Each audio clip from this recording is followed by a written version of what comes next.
Доброе утро, дорогие мои. Закройте глаза.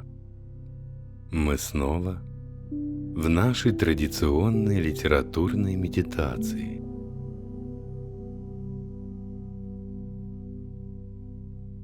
После долгого пути через мудрые, но трудные тексты Лао Цзы пора вернуться к легкой поэзии и воздушным размышлениям. Обратим свой взор к 3 строчкам, которые способны вместить целый мир. Хокку – искусство остановленного мгновения. Любые мгновения. О весеннем утре, о простоте жизни, о любви. А порой о забытой любви, которая, словно гром среди ясного неба, может появиться перед вами в толпе.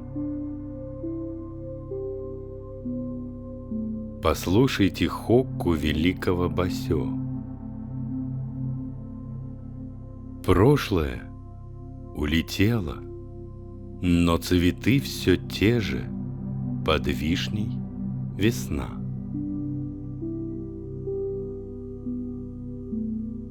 Время уносит людей, события, чувства.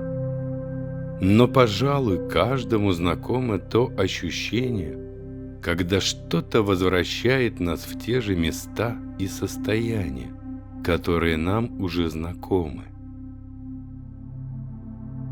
Ветви сакуры – это та же весна, которая когда-то была свидетелем чьей-то юности. И если мы встречаем старую любовь, это как будто снова увидеть знакомый цветок. А вот еще от великого Мацуо Басё. Осенний ветер, и мы, бывшие близки, снова чужие.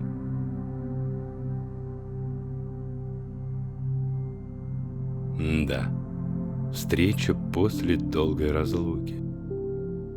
Она может быть холодной, как осень. Возможно, вы 1000 раз представляли себе эту встречу. Душа ждала тепла, но вместо этого сквозь нее пролетел ледяной ветер. Басё говорит о хрупкости наших надежд, о том, что иногда прошлое лучше оставить прошлым.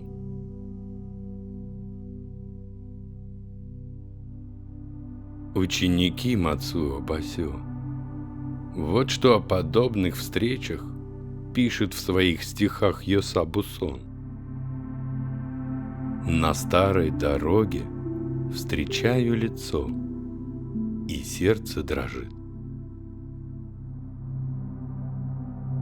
Буссон всегда был более живописен, чем Басё. Здесь он рисует мгновенные встречи. Нет объяснений, нет истории, только дрожь в сердце.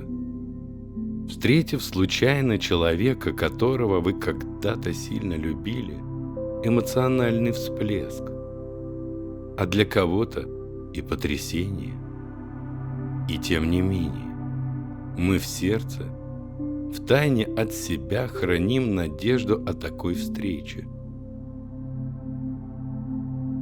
Другой ученик Басё, Кобаяси Иса, видит в таких встречах забавное.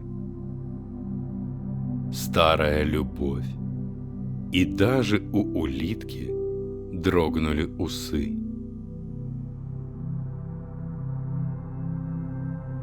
Иса умел взять щепотку юмора, смешать с нежностью и получить мудрость. Как же мастерски он сравнил смущение от встречи с реакцией маленького существа. Многие улыбнутся, потому что узнают в этом себя. В подобной ситуации они испытали смятение, трепет, неловкость. Рёкан, последователь традиции Хоку, писал: «Сквозь годы и сны вдруг твой взгляд, и снова весна». Рёкан – монах и поэт. Он всегда говорил предельно просто. Тем не менее, в его стихах всегда есть мимолетная житейская мудрость. Здесь он о том, что встреча с прошлым может оживить сердце. Возможно, подобная встреча запустит процесс перерождения. А вдруг любовь никуда не ушла? Вдруг она будет снова жить по новым сценариям, написанным взаимным опытом. Я думаю, что у каждого из нас есть воспоминания о бесконечной, глубокой и нежной любви. Иногда оно вызывает грусть, иногда радость. Иногда вы вспоминаете обиду, слезы.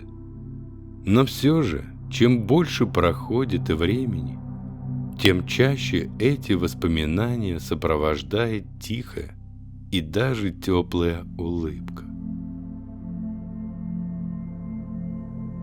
Вдруг судьба подарит вам встречу с тем, кого вы любили давно, очень давно.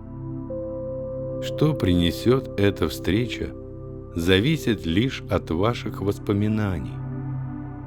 Не пытайтесь понять, что вы чувствуете, ведь это уже совершенно не важно. Вселенная уже дала вам шанс сказать «прости» или начать сначала. Просто улыбнитесь и скажите: «Я рад тебя видеть. Ты отлично выглядишь».